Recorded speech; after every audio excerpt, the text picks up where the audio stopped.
प्रभुलाई धन्यवाद होस् जसले आज हामीहरूलाई दिनभरको समयमा साथ दिनुभयो, सम्हाल्नुभयो, सुरक्षित राख्नुभएको छ र हामीलाई फेरि पनि यो नियमित बाइबल अध्ययनको निम्ति अनि यस क्लासमा हामीलाई रहनको निम्ति ल्याउनुभयो, सहायता गर्नुभयो र हामी यो क्लासमा जानुभन्दा पहिले हामी यस क्लासको विशेषतालाई बुझ्नको लागि, समझ्नको लागि हामी प्रार्थना गरौँ। प्रार्थना गर्दै हामी अगाडि बढौँ। सर्वशक्तिमान चाहिँ प्रभु, यस समय फेरि पनि हामी तपाईको चरणमा आउँदछौँ। जसरी आजको दिन बितेको छ, गएका समयहरूमा तपाईँ प्रभुले आफ्नो सुरक्षामा हामीलाई राख्नु भएको छ। प्रभु, यो समय पनि तपाईँ प्रभुले हामीलाई दिनुभयो ताकि तपाईको उपस्थितिमा चरणमा बसेर तपाईको आवाज सुन्नको लागि, तपाईका वचनहरूबाट हामीले ती गहिरा र गुप्त कुराहरूलाई बुझ्नको निम्ति र त्यसअनुसार हामीले आफ्नो जीवनहरूलाई तयार पार्नको निम्ति यो समय दिनुभएको छ। यसैले यो समयलाई प्रभु हामीले कुनै रीतिले खेरो नफाली तपाईको चरणमा बसेर सदुपयोग गर्दै हामीले तीकोलाई आफ्नो जीवनमा वचनमा जो हामी पाउँछलाई हामीले प्रयोग गर्नको लागि, वचनअनुसार हामी आज्ञाकारी बन्नको लागि, प्रभु तपाईको वचनका ती गम्भीरतालाई बुझ्नको लागि पवित्र आत्मा हामी एक एकलाई सहायता गर्नुहोस् भनेर बिन्ती अनि प्रार्थना चाहन्छौँ। धन्यवाद दिँदै बाँकी सब रहल समय तपाईँको हातमा सौंप्दै यो बिन्ती प्रार्थना प्रभु येशूको पवित्र नामले माग्दछौँ। आमेन। गएको क्लासहरूमा यदि कोही नबुझेको कुरा छ, केही प्रश्न छ भनेदेखि विषयसँग सम्बन्धित राख्नुहोला। यदि केही बुझेको छैन भने विषयसँग सम्बन्धित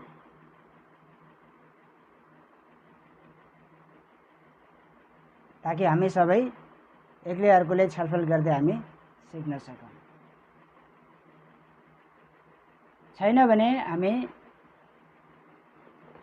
अगाडि बढ्नेछौँ र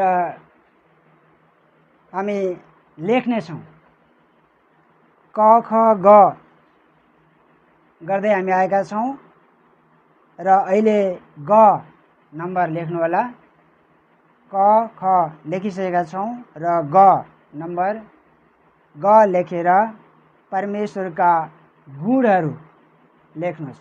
छोटकरीमा यो शीर्षक परमेश्वरका गुणहरू, छोटकरीमा परमेश्वरका गुणहरू। हामी अहिले परमेश्वरको विषयमा सिकिरहेका छौँ। अहिले हामी परमेश्वरको विषय सिक्ने समयमा सायद हामीलाई यतिकै राम्रो अथवा हामीलाई त्यो चाख लाग्दो छैन होला, तर पनि हामी यो विषयलाई सिक्दै सिक्दै जाँदा हामी यसको गम्भीरतालाई बुझ्नेछौँ। परमेश्वरका स्वाभाविक अथवा परमेश्वरका गुणहरू के हुन् त्यसलाई हामी 1, 2, 3, 4 गर्दै हामी क्रमअनुसार लेख्दै जानेछौँ। यसमा तल गएर नम्बर दिनु होला 1। नम्बर 1, परमेश्वर अदृश्य आत्मा हुनुहुन्छ। यो शीर्षक लेख्नु होला, परमेश्वर अदृश्य आत्मा हुनुहुन्छ।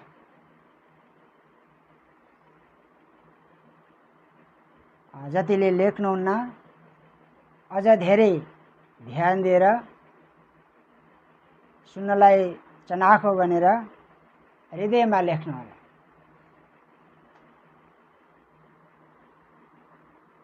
परमेश्वर अदृश्य आत्मा हुनुहुन्छ।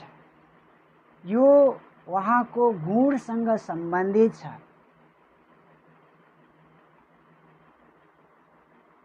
यसैले उहाँ अदृश्य र आत्मा हुनुहुन्छ। यसकारण यो विषय जान्नको लागि, यो विषय हामीले बुझ्नको लागि अलिक कठिन पनि छ, तर पनि यसलाई हामी अलि गर्दै, थोरै गर्दै हामी सिक्ने र बुझ्ने कोसिस गर्नेछौँ। अहिले हामी तत्कालै नबुझौँला, तर जब हामी यस क्लासलाई हुनसक्छ हामी दोहोऱ्याइ तेह्राइ सिक्दै गर्दा र यो विषय पनि हामीले क्रम अनुसार अगाडि सिक्दै जाँदा हामी सिक्नेछौँ।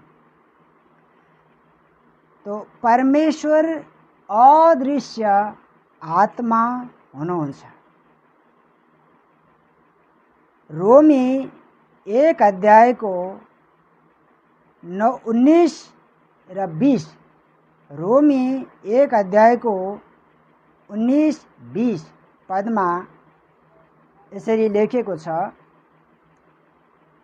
परमेश्वरको अदृश्य गुण तथा वहाँको अनन्त शक्ति र ईश्वरीय स्वभाव संसारको सृष्टिदेखि नै बनाइएका थोकहरूमा छर्लङ्गै देखिएको छ। यसैले मानिसहरूलाई कुनै किसिमको बहाना छैन। यहाँ एउटा शब्द छ, परमेश्वरको अदृश्य गुण। कसरी छर्लङ्ग हुन्छ भन्दा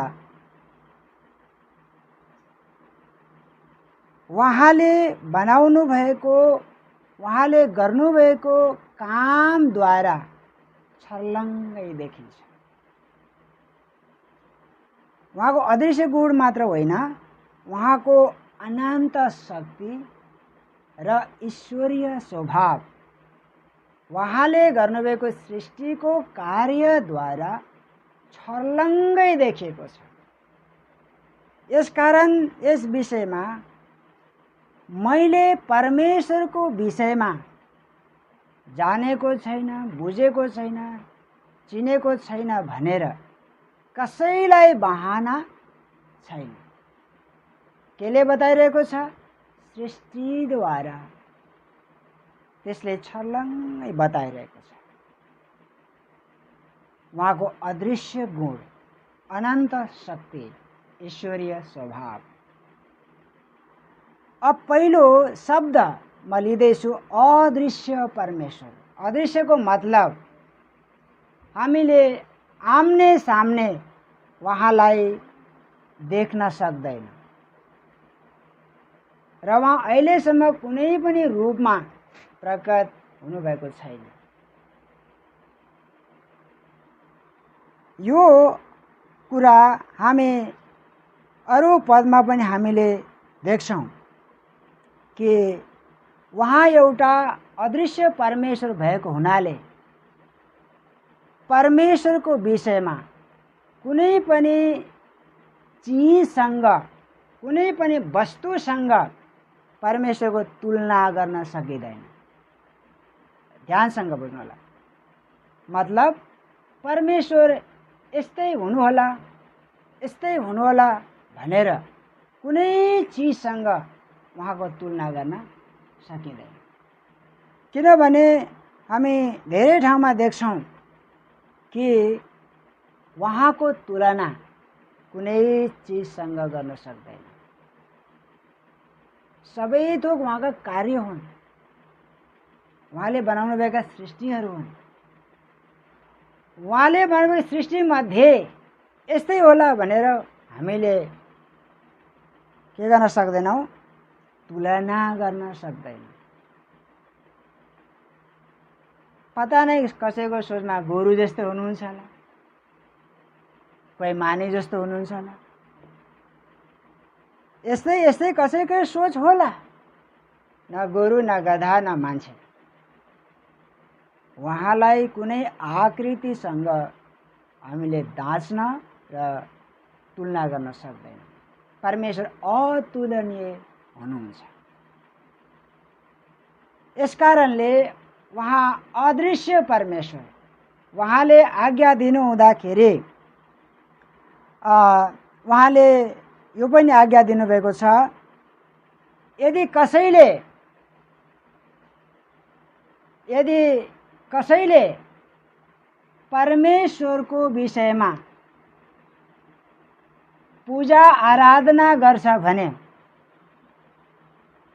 के नबनाओस्? चाहे आकाशमा होस्, चाहे पृथ्वीमा होस्, चाहे पानी मुनि भएको होस्, कुनै पनि आकारको प्रतिमूर्ति नबनाउनु। किन? उहाँ अदृश्य हुनुहुन्छ। यो पद हामीले प्रस्थानको 20 अध्यायको 3 देखि 5 पदमा देख्छौँ, जो परमेश्वरले दिनुभएको 10 आज्ञा मध्ये प्रथम हो। त्यसमा हामी हेरिहालौँ, परमेश्वरले जुन आज्ञा दिनुभएको छ त्यसमध्ये प्रथम आज्ञाले के भनिरहेको छ हामीलाई?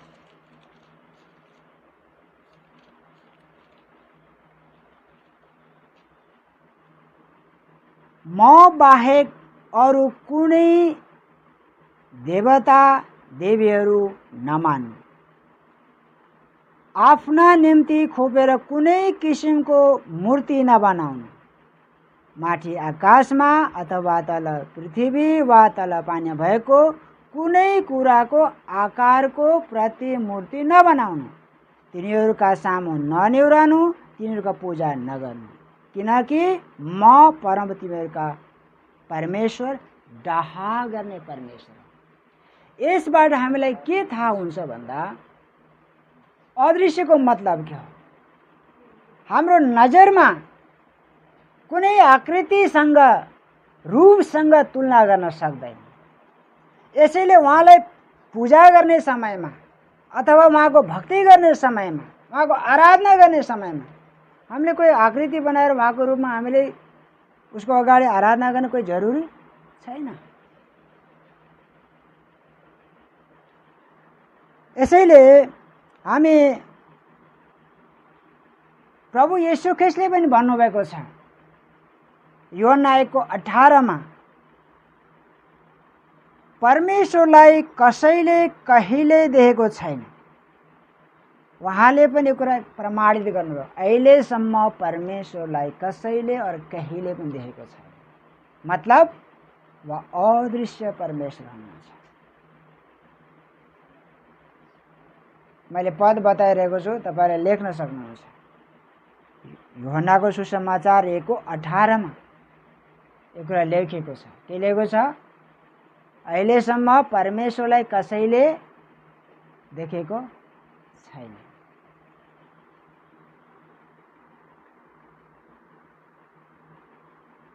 हामी यूहन्ना 6:46 पनि देख्न सक्छौँ कि उहाँको रूप कसैले देखेको छैन। यहाँसम्म कि एकजना प्रभुका दास, महान दास मोसाले इच्छा गरे कि तपाईलाई म देख्न सकूँ। त्यस समय पनि हामी उहाँको एक सन्देश छ। उहाँ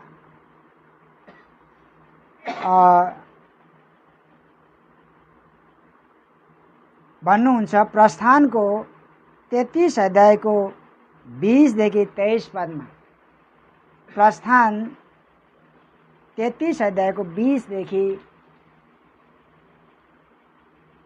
23 पद।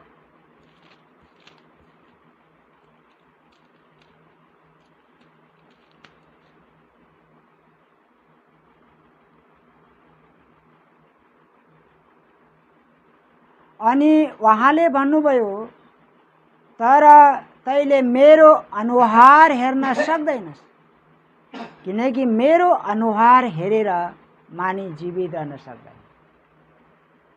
प्रभुका दास मोसाले इच्छा गर्दा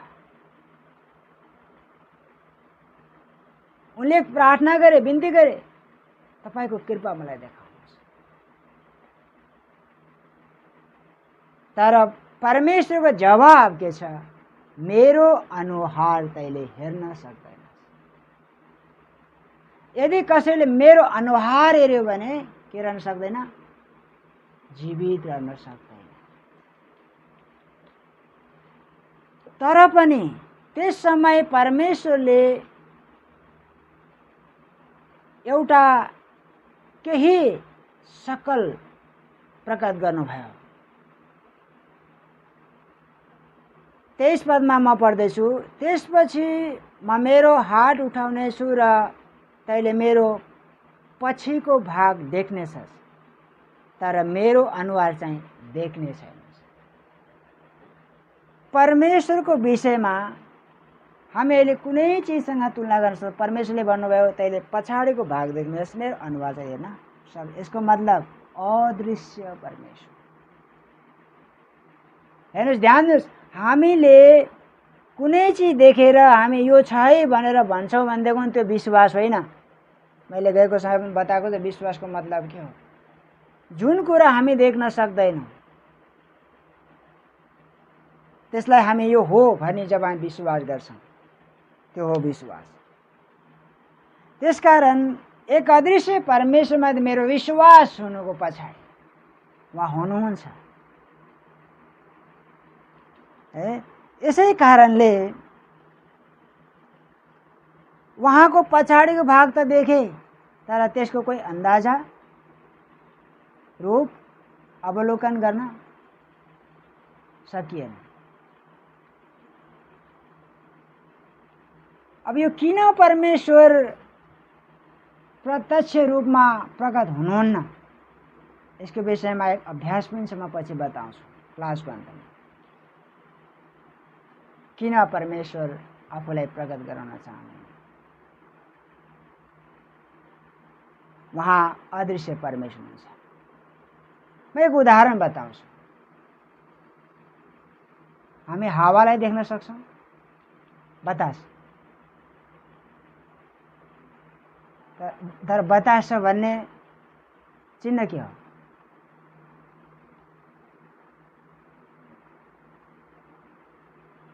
बतास छ, तर बतास हामी देख्दैनौँ। तर के देख्छौँ? त्यसको काम अथवा त्यसको असरलाई हामी देख्न सक्छौँ, हो कि होइन? अब बतास कताबाट कता गइरहेछ हामीलाई कोही थाहा छैन। तर त्यो दृश्यले हामीलाई के बताइरहेको छ? बतास चल्दैछ। यद्यपि बतासको कोही शक्ल छैन।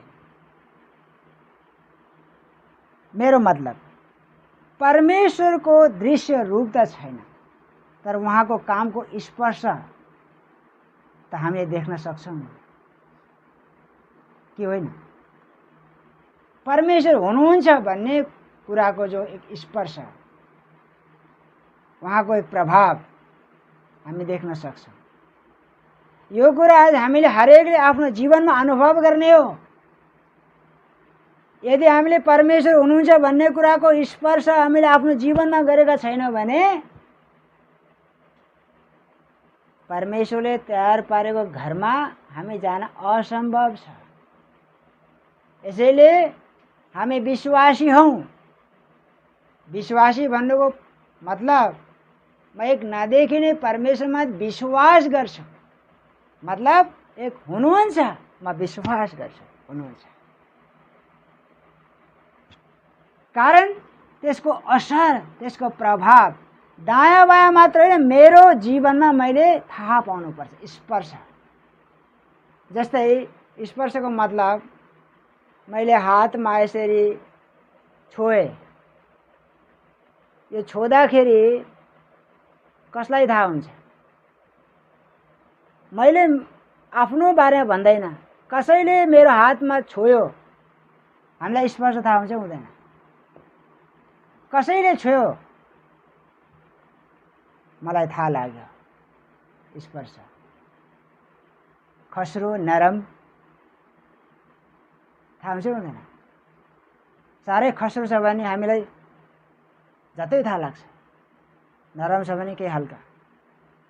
त्यसै गरी परमेश्वरको उपस्थितिको स्पर्शको अनुभव हाम्रो जीवनबाट गर्ने हो। उहाँ हुनुहुन्छ,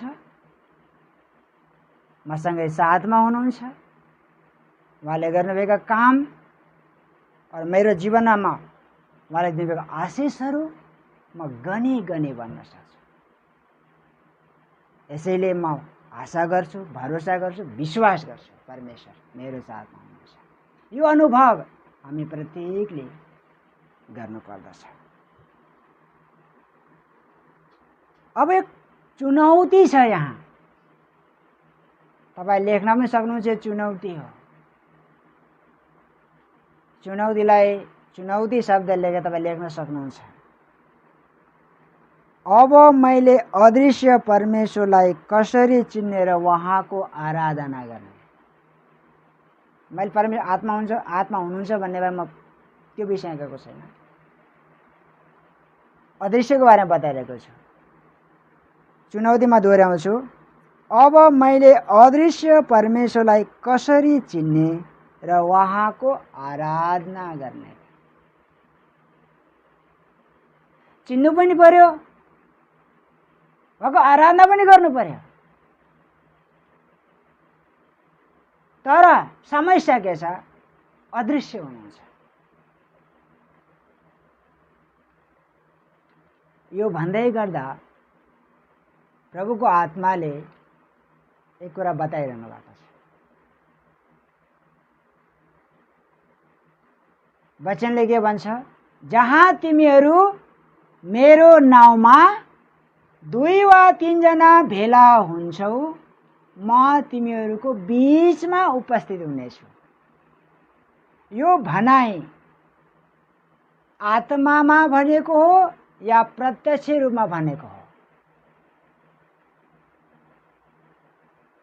म फेरि दोहोऱ्याउँदैछु, प्रभु यीशुले भन्नुभयो, जहाँ तिमीहरू मेरो नाउँमा 2 वा 3 जना भेला हुन्छ, म तिमीहरूको बीचमा के हुन्छु? उपस्थित हुन्छु। आत्मिक रूपमा भन्नुभएको या प्रत्यक्ष रूपमा?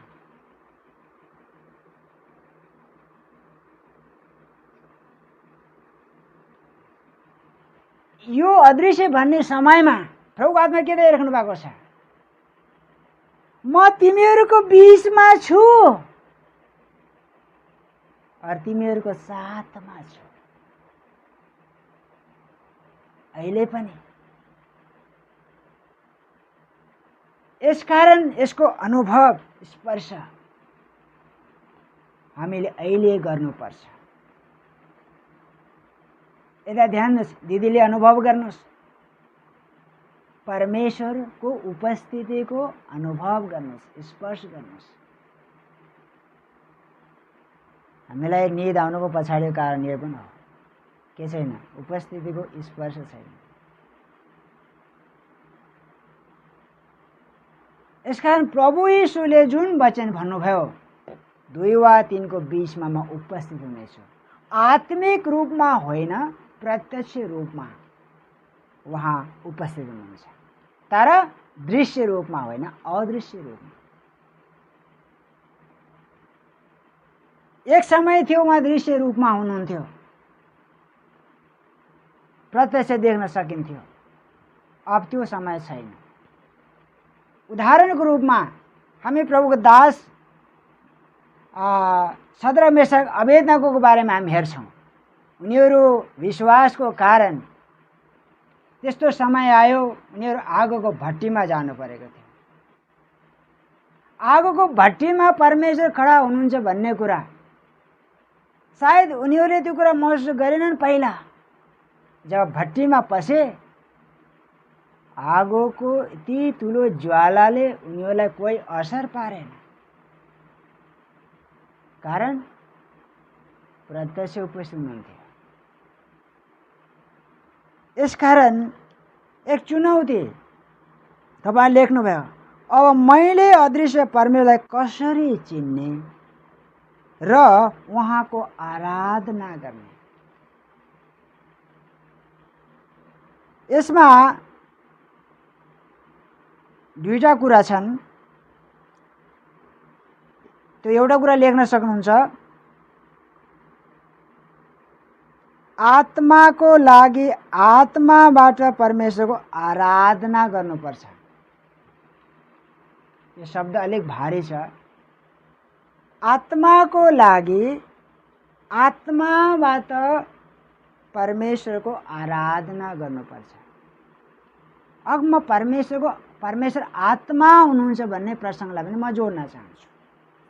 यूहन्ना 4:24 मा लेखेको छ परमेश्वर आत्मा हुनुहुन्छ। यसैले उहाँको आराधना केले गर्नुपर्छ? आत्मा र सत्यतामा उहाँको आराधना गर्नुपर्छ। यूहन्ना 4:24 पद मैले बताएँ, पद लेख्नु होला।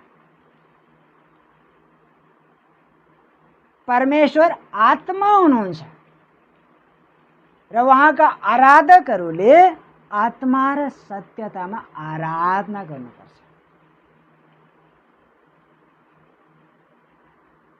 चुनौती म फेरि दोहोऱ्याउँदैछु। अब मैले अदृश्य परमेश्वरलाई कसरी चिनेर उहाँको आराधना गर्ने? तो त्यसमा नम्बर 1, आत्माको लागि आत्माबाट परमेश्वरको आराधना गर्नुपर्छ। आत्माको लागि आत्माबाट आराधना गर्नुपर्छ। मतलब के हो? हामी सबैको एक सोच छ। के सोच, के विचार, विश्वास छ भन्दा मैले विश्वास गर्नुको पछाडिको कारण मेरो आत्माको उन्नति नहोस्, तर शारीरिक, भौतिक, आर्थिक कुराको उन्नति होस् भन्ने हिसाबले परमेश्वरको आराधना गरेका हुन्छ। तर आत्माको लागि आराधना थोरै मात्र हुन्छ। चाहे कुनै पनि मानिसहरू हुन्, जुनसुकै विश्वासमा रहने मानिसहरू हुन्, यदि कसैले, मानव एक उदाहरण, हाम्रो समाजमा हाम्रो एक विश्वास छ। बिहान बिहान हामी जान्यौँ भने बर पिपलको रुखको अगाडि गएर हामी के गर्छौँ? पूजा आराधना गर्छौँ। और हामीहरू चाहिँ कोठामा बसेर, पलङमा बसेर हामी के गर्छौँ? प्रार्थना आराधना गर्छौँ। अब विचार हामी ध्यानसँग सिकौँ, उद्देश्य र लक्ष्य चाहिँ कति भिन्न छ त? यो कुरा हामी तुलना गरेर हामी सिक्दैछौँ। हामी कोठामा बसेर के गर्दैछौँ? या बिस्तारमा बसेर के गर्दैछौँ? प्रार्थना गर्दैछौँ या आराधना गर्दैछौँ। और हाम्रा कति छिमेकीहरू के गर्दैछन्? बिहान बिहान चिसोको समयमा कोही पानीको नजिकमा, तलाउमा, कोही बरपिपलको अगाडि गएर पूजा पाठ गरिरहेका छन्। मतलब उद्देश्य हामीले ध्यानसँग बुझ्नुपर्छ। मैले आत्माको लागि आत्मादेखि गर्दैछु या शारीरिक, भौतिक या आर्थिक रूपको निम्ति म उहाँको खोजी, उहाँको आराधना गर्दैछु। यदि म कोठामा बसेर, पलङमा बसेर मैले आत्माको लागि आत्माद्वारा आराधना गरेको छैन भने हामी सब बराबर हौँ। बाहिर गएर गर्नेहरूको पनि सायद त्यही विचार होला, मेरो लागि के उन्नति होस्? शरीरको उन्नति होस्। मतलब शरीरमा चङ्गाइ आओस्, शरीरमा तन्दुरुस्ती आओस्, आर्थिक उन्नति होस्, भौतिक सम्पन्नता होस्। हाम्रो एक परमेश्वरप्रतिको विश्वासको आधार या आस्था यस्तो छ। तर यदि मैले आत्माको लागि आत्माद्वारा मैले आराधना गर्दैछु भने परमेश्वर आत्मा हुनुहुन्छ भन्ने कुरालाई मैले राम्ररी बुझ्न सक्छु। कारण मेरो सम्बन्ध परमेश्वरसित बाहिरी रूपमा छैन, शारीरिक रूपमा छैन, आत्मासँग छ। बुझ्नुहुँदैछ नि? मेरो एक सम्बन्ध, मेरो एक जोडाइ।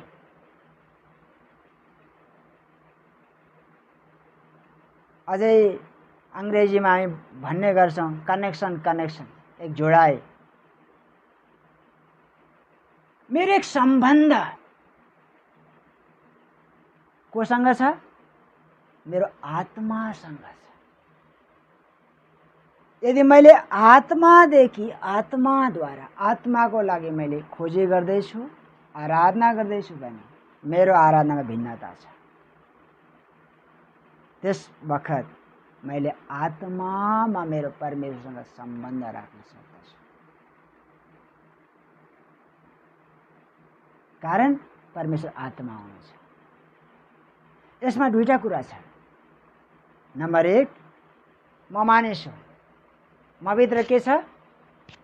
मभित्र पनि के छ? आत्मा छ। परमेश्वर आत्मा हुनुहुन्छ। नम्बर 2, परमेश्वर आत्मा हुनुहुन्छ और परमेश्वरको आत्मा स्वयं म भित्र पनि बास गर्न चाहनुहुन्छ। परमेश्वरको आत्मा म भित्र बास गर्नुको मतलब र त्यसको उद्देश्य मेरो यो बाहिरी रूप रङको कोही फाइदा उन्नतिको लागि होइन। मेरो आत्मासँग वहाँ बास गर्न चाहनुहुन्छ। कारण शारीरिक कुरा क्षणिक छ, हो कि होइन? मेरो आत्मिक जीवन के छ? अनन्त छ। शारीरिक कुरा के छ? क्षणिक छ।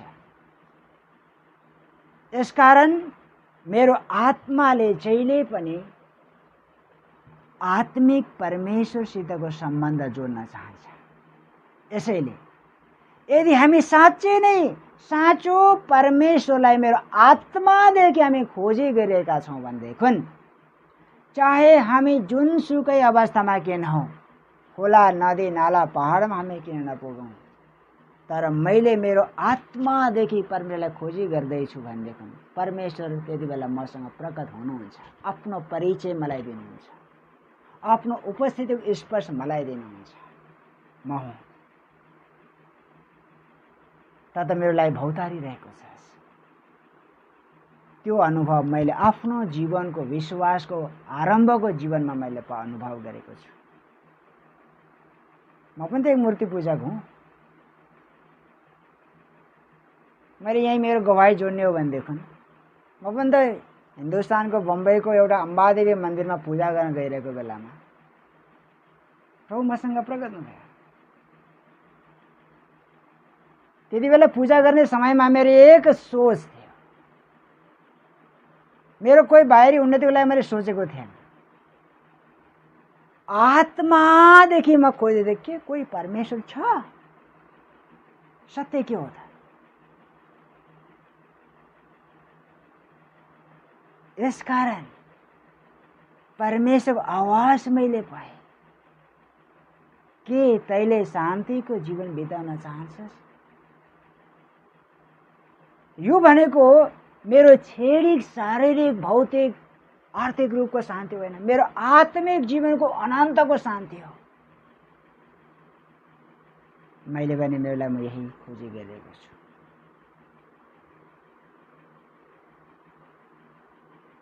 त्यस बेलाको दृश्य म बताउन सक्दैन। सबैजना अचम्भित थिए। तर प्रभुलाई धन्यवाद होस्, सच्चा परमेश्वरले यदि कसैले परमेश्वरलाई सच्चा दिलले हृदयले आत्मादेखि खोजी गरेको छ भनेदेखि अवश्य पनि परमेश्वर के गर्नुहुन्छ? आफूले आफूलाई परिचय गराउनुहुन्छ, चिनाउनुहुन्छ। यसकारण आत्माद्वारा आत्माको लागि आत्माद्वारा म आराधना गर्दैछु भने हामी एउटा कुरा बिर्सिन्छौँ। त्यो कुरा के हो भनेदेखि शरीरको आयु स्वास्थ्य आरोग्यताको बारेमा बिर्सिदिन्छौँ। यो पक्का हो। रोमी 8:23 मा हामी पढ्यौँ भनेदेखि एकचोटि रोमी 8:23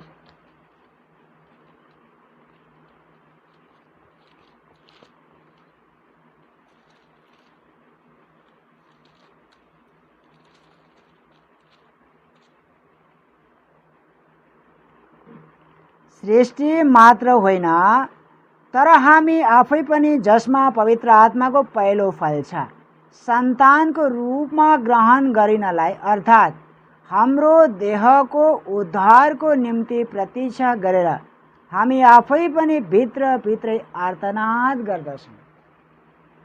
यो वचन लेखिराख्नु होला। अहिले तपाईहरु बुझ्नुहुन्न, जब पवित्र आत्माले तपाईलाई बुझाउनुहुन्छ तपाईले त्यसलाई बुझ्नु होला। यहाँ के लेखेको छ? पृथ्वी मात्र होइन, सृष्टि मात्र होइन, जब मभित्र पवित्र आत्माको छाप लागिसक्यो, परमेश्वरको आत्माको छाप लागिसक्यो, मैले आत्माको निम्ति आत्माद्वारा म के गर्दैछु? आराधना गर्दैछु। तब त्यसबेला मैले एउटा कुरा बिर्सिदिन्छु, त्यो भनेको मेरो शारीरिक जीवनको आयु र सम्पन्नता म बिर्सिदिन्छु। मेरो लामो आयु पनि बिर्सिदिन्छु। और हामीले शारीरिक रूपमा हामी चङ्गाएर और आशिषको प्रार्थना पनि बिर्सिदिन्छौँ। किन? एक शब्द लेखेको छ, देहको उद्धारको निम्ति प्रतीक्षा गरेर हामी आफै भित्रभित्रै आर्तनाद गर्दछौँ। और शब्द लेखेको छ सन्तानको रूपमा ग्रहण गर्नलाई। देहको उद्धारको निम्ति म के गर्दैछु? आर्तनाद गर्दैछु। जबसम्म म यो शरीरमा छु तबसम्म म परमेश्वरको सन्तान हुनको निम्ति असम्भव छ है। यसकारण जब म आत्माकोलाई आत्माद्वारा आराधना गर्दै म आत्मामा बढिरहेको छु, मेरो शारीरिक सुन्दरता पनि बिर्सिदिएँ हैन।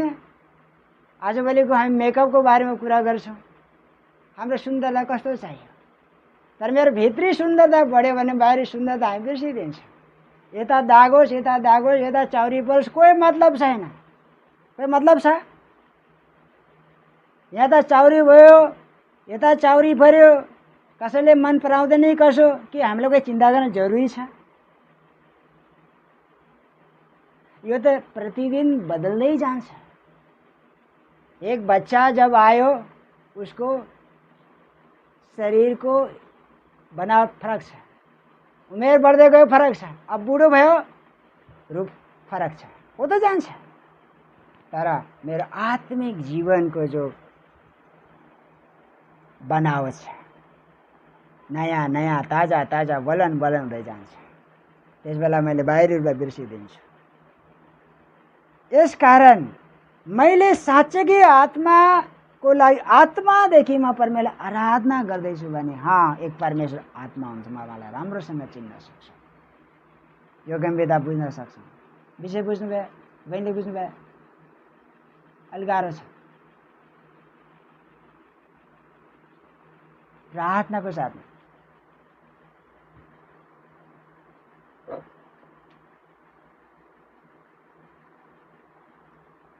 हामी परमेश्वरको प्रेमको बारेमा हामी यहाँ जोड्न चाहन्छौँ। परमेश्वरले हामीलाई प्रेम गर्नुभयो, जस्तै यूहन्ना 3:16 मा लेखेको छ, परमेश्वरले संसारलाई यस्तो प्रेम गर्नुभयो कि उहाँले आफ्नो एकमात्र पुत्र दिनुभयो, उहाँमाथि विश्वास गर्ने प्रत्येक नाश नहोस् तर त्यसले अनन्त जीवन पाओस्। यो परमेश्वरको प्रेमको मतलब जो उहाँले हामीलाई प्रेम गर्नुभयो,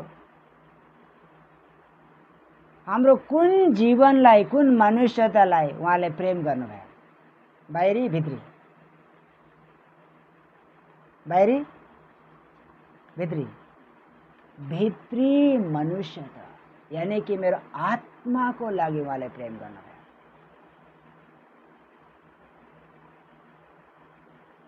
यसैले मैले मेरो आत्माद्वारा, आत्माको लागि आत्माद्वारा म खोजी गर्दैछु, परमेश्वरको प्रेमको बारेमा म बुझ्दैछु। तब मलाई थाहा लाग्छ परमेश्वर हुनुहुन्छ, उहाँले मलाई प्रेम गर्नुभएको छ। त्यसबाहेक बाँकी कोही हाम्रो सोच छ भनेदेखि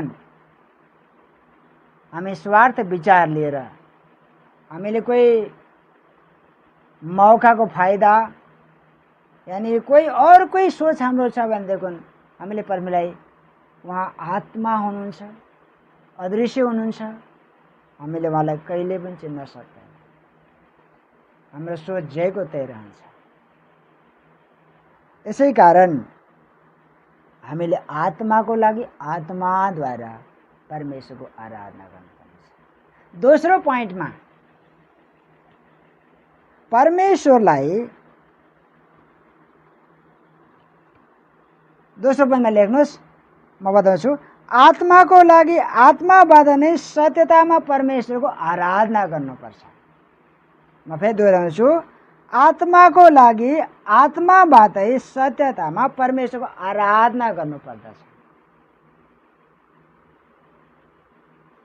म तेस्रो पक्ष दोहोऱ्याउँछु, आत्माको लागि आत्माबाट नै सत्यतामा परमेश्वरको आराधना गर्नुपर्छ। दुईटा कुरा भयो, एउटा आत्माको लागि आत्माद्वारा, यसमा मैले धेरै कुरा जोडेन, वो विषय पछि जोडिन्छ। आत्माद्वारा भन्ने विषय पछि विषय जोडिन्छ।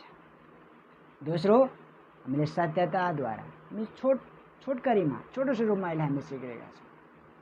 अगर यदि मैले यस प्रकारले उहाँको खोजी गरेको छु, उहाँ अदृश्य र उहाँ एक आत्मा हुनुहुन्छ भन्ने कुरा हामी के गर्न सक्छौँ, स्पष्ट गर्न सक्छौँ। मैले उहाँको अदृश्य गुणको बारेमा, उहाँको अनन्त शक्तिको बारेमा त्यसको उहाँ कोही वर्णन गरेको छैन। सिर्फ मैले यति बताइरहेको छु कि मेरो व्यक्तिगत सम्बन्ध एक अदृश्य और आत्मिक आत्मा जो हुनुहुन्छ उहाँसँग एक सम्बन्धको बारेमा बताइरहेको छु। अदृश्य भन्ने बित्तिकै यहाँ उपस्थित हुनुहुन्न भन्ने होइन, उहाँ सर्वव्यापी हुनुहुन्छ, हो कि सर्वव्यापी, त्यो विषय आउँदैछ। सर्वव्यापीको मतलब एकै साथ स्वर्ग, एकै साथ पृथ्वीको हर कुना कुनामा परमेश्वर सर्वव्यापी हुनुहुन्छ। त्यसैले उहाँको बारेमा हामी होइन, उहाँसँगको मेरो व्यक्तिगत सम्बन्ध बारेमा सिकिरहेका छौँ। दोस्रो पोइन्टमा सत्यताद्वारा हामीले परमेश्वरको आराधना गर्नुपर्दछ। यो पद हामीले यूहन्ना 4:24 लेखिसकेका छौँ। परमेश्वर आत्मा हुनुहुन्छ र उहाँका आराधकहरूले आत्मा र केमा आराधना गर्नुपर्छ? सत्यतामा आराधना गर्नुपर्छ। सत्यता यहाँनिर हामीले हाम्रो एउटा आदतलाई सुधार्नु पर्ने हुन्छ। सत्यता भन्ने बित्तिकै यसभित्र झुट सामेल हुन सक्दैन।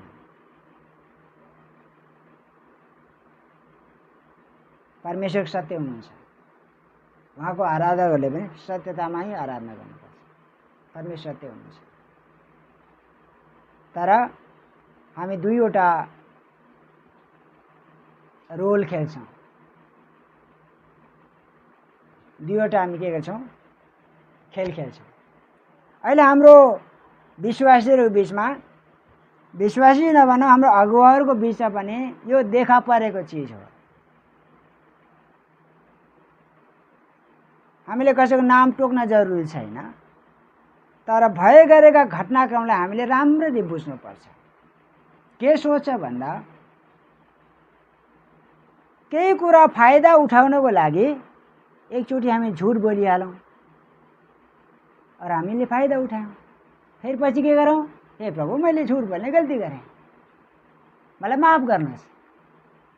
के प्रभु माफ गर्नु होला? अहिले हाम्रो सामने प्रत्यक्ष रूपमा प्रकट भएको कुरा, एक सीमित क्षणिक फाइदाको लागि हामी के गर्न सक्छौँ? अहिले चलो हामी झुट बोल्दियौँ, फाइदा छ, और हामी पछि गएर के गरौँ? हे प्रभु, मैले गल्ती गरेँ, पाप गरेँ, झुट बोलेँ, माफ गर्नुहोस्। भूलवश भयो कि जानबुझकर भयो कि? उसले केही आफ्नो लागि फाइदा देखे उसले झुट बोल्यो, जानी जान बुझे उसले झुट बोलिरहेछ।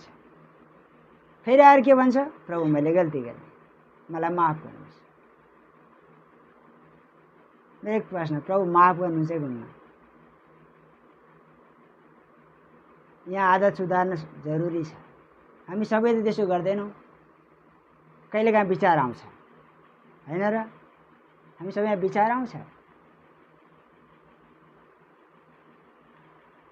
मैले हाम्रो बिचमा कति अगुवालाई पनि भनेको थिएँ, व्यापारमा निकै फाइदा हुन्छ, तर पछाडि एउटा रहस्य छ। त्यो रहस्य के हो?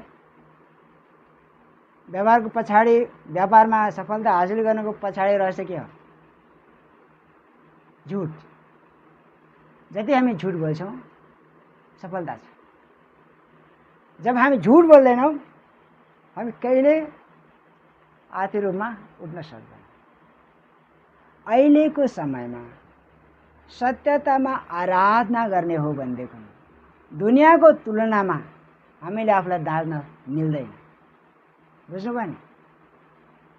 म भारी शक्तिसँग भन्दैछु। प्रभुको आत्माद्वारा यो कुरा हामीलाई देखाइरहनु भएको छ। हाम्रो सोच के छ? दुनियाँको तुलनामा म के गर्दैछु? म पनि दाँजोमा जानुपर्छ। हामी दुनियाँसँग कोही हामीले के गर्न सक्दैनौँ? प्रतिस्पर्धा गर्न सक्दैनौँ। छिमेकीले 3 तला घर बनायो, मैले पनि बनाउनु पर्यो। एक उदाहरण। प्रतिस्पर्धा यहाँनिर चलिरहेको छ। छिमेकीले बनाओस्, उसको पछि हामीलाई कोही दाह त छैन। म एक झोपडीमा बसौँ, के मतलब? चाहे दुनियाँले जेसुकै भनोस्, तर हामी कमसेकम सच्चाइमा चलौँ न, सत्यतामा चलौँ, इमान्दारमा चलौँ न। झोपडीमा बसौँ, थोरै खाउँ, सन्तुष्टि हो, तर सत्यतामा के गरौँ? हामी जिउँ। हामी यहाँ लेख्यौँ परमेश्वरलाई सत्यतामा आराधना गर्नुको मतलब के हो? मैले केही फाइदा उठाउनलाई झुट बोलेर म फेरि भन्छु प्रभु मैले गल्ती गरेँ। प्रभु कहिले उसलाई माफ गर्नुहुन्न? कहिले माफ गर्नुहुन्न। जानी जानी उसले गल्ती गर्छ, झुट बोल्छ, फेरि माफी माग्छ। के प्रभु कोही खेलाउना हो? आज त दुनियाँले परमेश्वरले खेलाउना बनाइरहेछ। खेलाउना। परमेश्वर भन्नुहुन्छ म आगो हुँ, भस्म गर्ने आगो हुँ। आगोसँग कोही खेल्न सक्छ?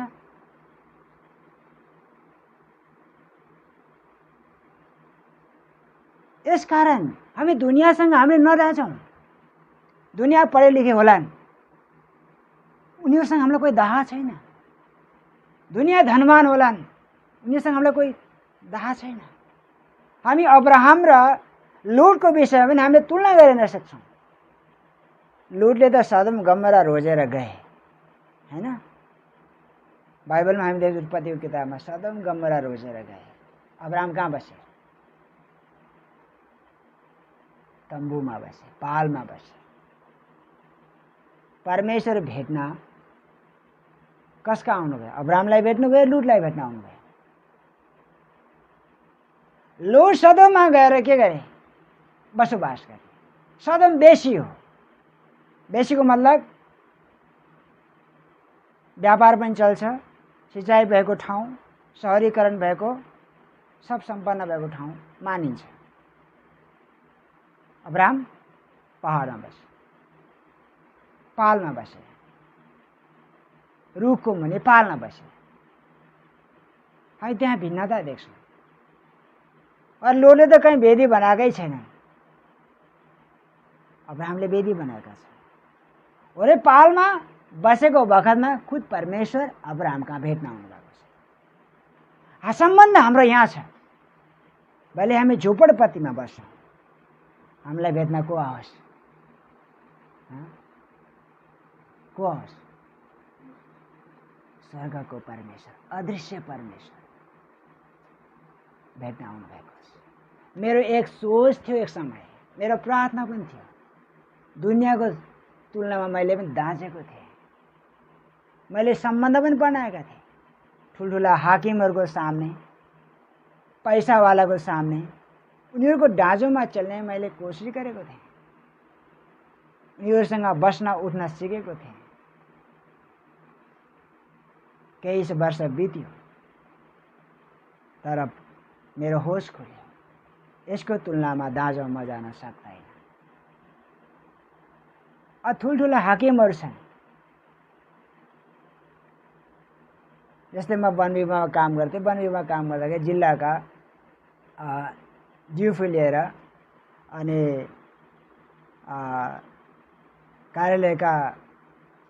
कार्यालय सचिवहरू रेन्जरहरूसँग मेरो सम्बन्ध भयो, दोस्ती भयो। दोस्ती भनेपछि त उनीहरूको ढाँचामा चल्नु पर्यो नि। उनीहरूले खा भनेपछि खानु पर्यो, अरू उनीहरूको तुलनामा खिलाउनु पनि पर्यो। गर्दा गर्दा के भयो, खाली भयो। त्यस प्रकारको एउटा स्थानमा दाँजोमा जाँदा हामी बर्बाद हुन्छौँ। प्रभुले त्यहाँबाट मलाई निकाल्नु भयो, यो तेरो लागि होइन।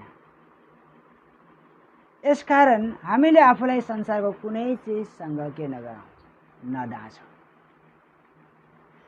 कारण हामी दाँच्ने हो भने केही गल्ती काम गर्नुपर्छ। त्यो गल्ती काम के हो, झुट बोल्नुपर्छ। सत्यतामा हामी आराधना गर्दैन। शरीरको लागि फाइदा होला, हृदय टुटेको अवस्थामा, मन दुखित भएको अवस्था हामी परमेश्वर अगाडि हुन्छौँ। फाइदा के छ? यसकारण हामी सच्चा बनौँ, ईमानदार बनौँ, सत्यतामा आराधना गरौँ। सत्यताको मतलब त्यसको ठीक विपरीत झुट हो। हामी झुट नबोलौँ, ईमानदार बनौँ। हाम्रो लागि लडाइँ यही छ।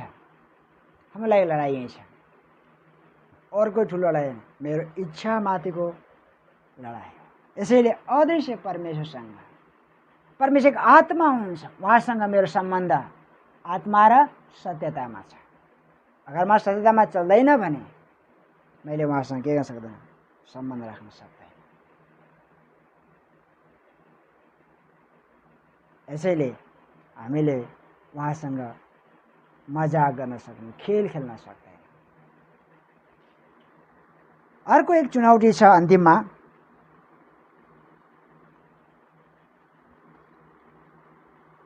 यसलाई अभ्यास पनि भन्नुहोस्। मैले यसमा चुनौती बताएँ। किन परमेश्वरले आफूलाई अदृश्य राख्नु भएको छ र प्रकट गर्नुभएको छैन? म फेरि दोहोऱ्याउँछु, किन परमेश्वरले आफूलाई अदृश्य राख्नु भएको छ र प्रकट गर्नुभएको छैन?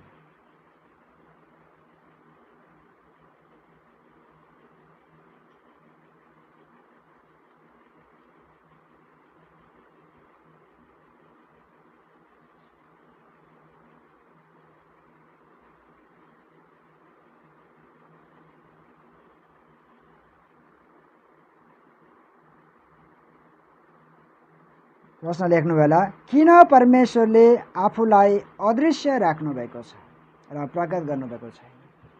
यहाँ एक म शब्द जोड्न चाहेँ। परमेश्वरले आफूलाई प्रकट गर्नुहुँदा पुत्रको रूपमा त प्रकट गर्नुभएको छ। यो कुरा ध्यानसँग सिक्नु। के रूपमा प्रकट गर्नुभएको छ? पुत्रको रूपमा प्रकट गर्नुभएको छ। त्यो विषय पछि आउँछ। जस्तो प्रभु यीशुले भन्नुभयो, अहिलेसम्म कसैले कहिल्यै पनि परमेश्वर देखेको छैन, तर उहाँको पास हुने पुत्रले बयान गरेको छ। और दोस्रो पदमा प्रभुले भन्नुभयो, जसले मलाई देखेको छ त्यसले पितालाई देखेको छ। यानी कि एक अदृश्य परमेश्वरको प्रतिरूपमा पुत्रलाई हामी देख्छौँ संसारमा। प्रभुले भन्नुभयो, जसले मलाई देखेको छ त्यसले पितालाई देखेको छ। यसको मतलब के हो त भन्दाखेरि हामी सिर्फ एउटै उदाहरण हेर्न सक्छौँ। त्यो उदाहरण भनेको जस्तै हामीले एउटा बिजुलीको उदाहरण हेरौँ।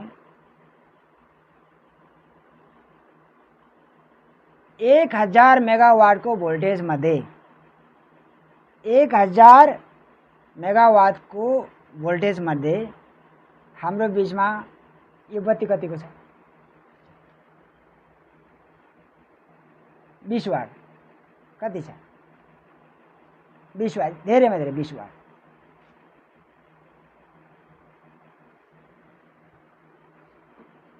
धेरैमा धेरै 20।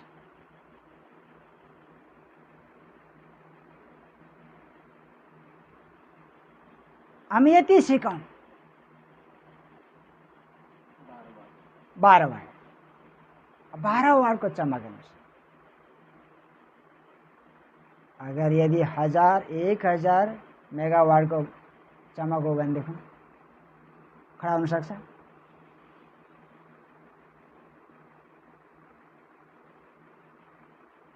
असम्भव छ।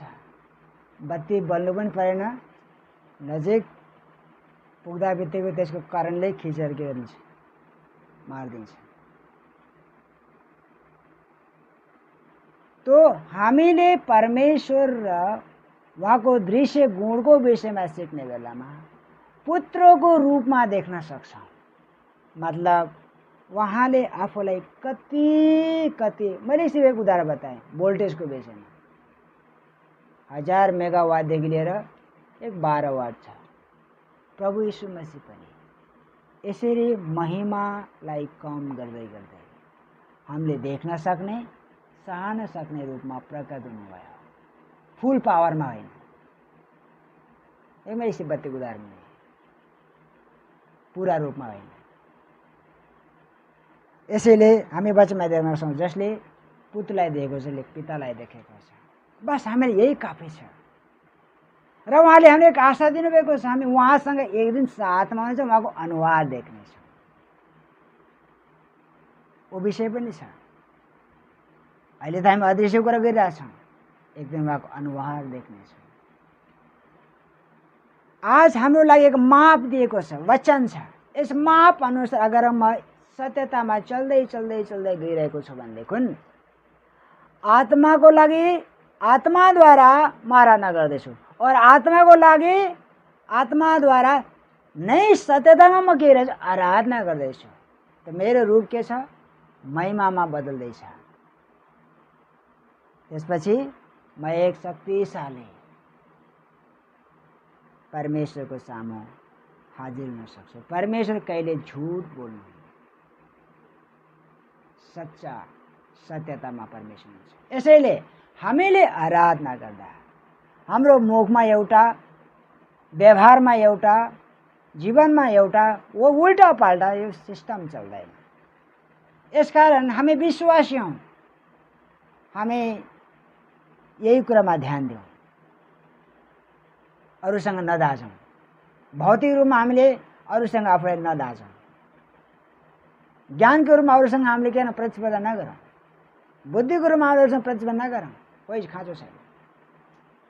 शारीरिक रूपमा गरिब हौँला, आर्थिक रूपमा गरिब हौँला, दुर्बल हौँला, हामी त्यही चमकदार सुन्दर छैनौँ होला, तर मेरो एक सम्बन्ध छ, मेरो एक आत्मिक पितासँग एक सम्बन्ध छ। अन्तमा तपाईँले यो पद लेख्न सक्नुहुन्छ, किन उहाँले आफूलाई प्रकट गर्नुभएको छैन त? परमेश्वर भस्म गर्ने आगो हुनुहुन्छ। हिब्रू 12:28 र 29मा यो कुरा लेखेको छ। यो पद तपाईँ लेख्नुहोस्।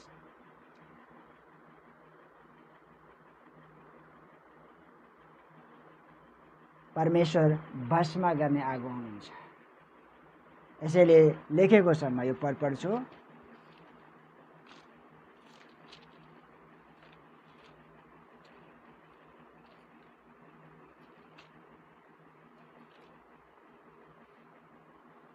पढ्न चाहिँ लेखेको छ, यस कारण हल्लाउन नसकिने राज्य पाएकोमा हामी कृतज्ञ हौँ। त्यसैले हामी भक्ति र भयसाथ परमेश्वरलाई ग्रहण योग्य हुने आराधना चढाउँ, किनभने हाम्रा परमेश्वर भस्म पार्ने आगो हुनुहुन्छ। कस्तो आराधना? भक्ति र भयसाथ परमेश्वरलाई ग्रहण योग्य हुने आराधना चढाउँ। यो हो सत्यताको आराधना, भक्ति र भय साथ। मेरो जीवनमा भय छ भने झुट कुराको नाम निशानमा प्रवेश गर्न सक्दैन। यसैले हाम्रो लडाई यही छ, हाम्रो सङ्घर्ष यही छ कि परमेश्वर के छ, अदृश्य आत्मा हुनुहुन्छ। मेरो उहाँसँग सम्बन्ध छ। मैले यस समयमा उहाँको त्यो अदृश्य गुणको बारेमा कोही बखान गरिनँ। सिर्फ मैले यही कुरा जोड्न चाहेँ कि एक अदृश्य परमेश्वर तक मेरो सम्बन्धलाई मैले जोड्न चाहेँ। मैले कसरी सम्बन्ध बनाइराखेको छु, कसरी म उहाँको आराधना गरिरहेको छु।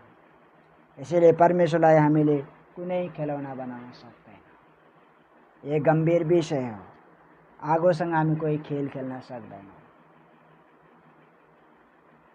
आगोले हामीलाई के गर्न सक्छ? वशमा पार्न सक्छ।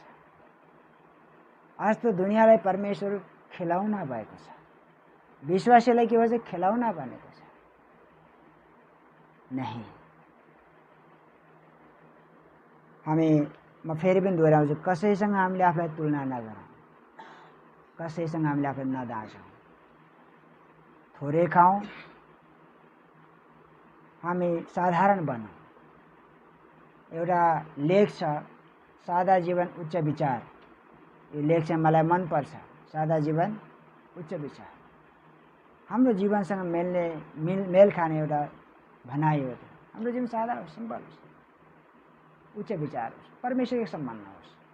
अगर यस प्रकार हामी चल्यौँ भनेदेखि अहिले मात्र होइन, अहिले हाम्रो केही समयलाई मात्र होइन, अनन्तकालसम्म परमेश्वरसित मेरो सम्बन्ध अटुट बनिरहनेछ। आउनुहोस्, यही कुरा हामी मनन गर्दै हामी प्रभुको चरणमा जाउँ। यहाँ लेखेको छ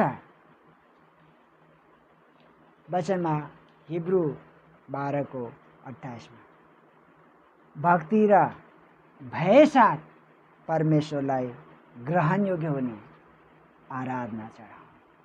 आउनुहोस्, हामी धन्यवाद दिउँ। हालेलुया, हालेलुया। जीवी सर्वशक्तिमान परमेश्वर, तपाईं अदृश्य आत्मा हुनुहुन्छ। त्यस शब्दद्वारा हामी सिकिरहेका छौँ। यद्यपि तपाईं हरेक व्यक्तिसँग व्यक्तिगत रूपमा तपाईं प्रभुको सम्बन्ध छ, संगति छ। प्रभु, हाम्रो लागि केही सीमा तपाईले तोकिदिनु भएको छ। हामीले यस सीमालाई नतोडिकन सीमाभित्र रहेर आज्ञाकारी बनेर, प्रभु म जे भन्देखि मेरो परमेश्वरलाई आत्मादेखि, आत्माको लागि आत्मादेखि नै म यदि आराधना गर्दैछु, आत्माको लागि आत्मादेखि नै यदि सत्यतामा मैले आराधना गरिरहेको छु, यो परमेश्वरलाई ग्रहण योग्य हुनेछ। हे प्रभु, हामी दुनियाँमा छौँ। दुनियाँ पापले, झुटले, छलले, कपटले भरिएको छ। हामीले आफूलाई यस दुनियाँसँग बाँच्न सक्दैनौँ प्रभु। यसैले आज हामीलाई अलग गरिएको जीवन जिउनको निम्ति, एक अदृश्य परमेश्वरसँगको मेरो सम्बन्ध और संगति अटुट बनाइ राख्नको निम्ति मेरो आज प्रार्थना छ प्रभुजी। मलाई कोही भौतिक और कोही क्षणिक उन्नतिको कोही आवश्यकता छैन। यदि मैले यो चाहे भनेदेखि मैले सत्यतालाई गुमाउने छु। मैले सत्यतालाई भङ्ग गरेर मेरो आत्मिक जीवनलाई म बर्बाद गर्न चाहन्न। हे प्रभु, मेरो आत्मिक जीवनको सम्बन्ध यो अनन्त कालको लागि छ। परमेश्वर, तपाईँ आज हामी हरेकसँग यही कुरा चाहनुहुन्छ। यसैले आज यो सम्बन्ध अटुट बनिरहोस्। आत्मा र सत्यतामा आराधना गर्दै, भक्ति र भयको साथमा तपाईलाई ग्रहण योग्य जीवन, ग्रहण योग्य हुने आराधना आज मेरो जीवनबाट, एक जीवनबाट सदैव होस्। प्रभु, यसैले मेरो बल, मेरो ताकतले होइन, तपाईको दयामा उठाउनुहोस्, तपाईको कृपामा उठाउनुहोस्। हे प्रभु, तपाईको लागि ग्रहण योग्य होस्। हे मेरो बिन्ती अनि प्रार्थना छ। धन्यवाद छ प्रभु, आजको दिनसम्म तपाईले साथ दिनुभयो, सम्हाल्नु भयो। प्रभु, तपाईको आवाज सुन्यो, त्यसअनुसार मेरो जीवन बनियोस्। यसैले तपाईलाई धन्यवाद, महिमा, आदर दिन्छौँ। सबै आदर, महिमा, प्रशंसा चढाउँदछौँ। सबै बिन्ती प्रार्थना प्रभु येशूको पवित्र नामले माग्दछौँ। आमेन।